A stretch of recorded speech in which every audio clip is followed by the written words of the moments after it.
नमस्कार मंडळी. तर आज म्हण घेऊया बकरीचं शेपूट. अर्थ अगदी सोपा आहे, निरुपयोगी गोष्ट. कारण बघा बकरीचं शेपूट लाजही राखत नाही आणि माशाही मारित नाही.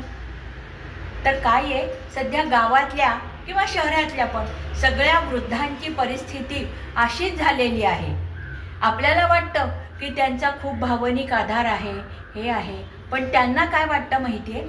त्यांना वाटतं आपलं लाईफ म्हणजे बकरीचं शेपूट. कारण या औषधोपचारांनी यांनी त्यांचं आयुष्यमान सुधारलं आहे, राहणीमान चांगलं झालेलं आहे. परंतु ते काय म्हणतात, आम्ही नोकरी करत नाही, त्यामुळे पैसा घरात येत नाही, आणि दुसरी गोष्ट आम्ही कुणाला शारीरिक मदत पण करू शकत नाही, त्यामुळे आमचं लाईफ म्हणजे बकरीचं शेपूट झालंय.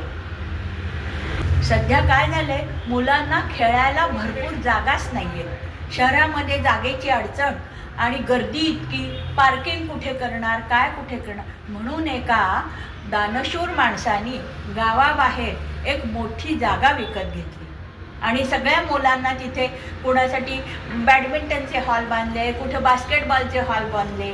परंतु झालं काय की मुलं तिथे जाणार कधी? सकाळी शाळा नाही तर कॉलेज, आणि संध्याकाळी तिकडं जायचं तर तिथे जाऊन प्रॅक्टिस करून येईपर्यंत रात्रीचे 11-12 वाजायला लागले.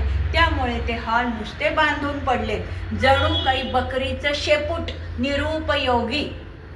मंडळी, तुम्हाला हे उदाहरण आवडलं असेल तर लाईक, शेअर, सबस्क्राईब करा.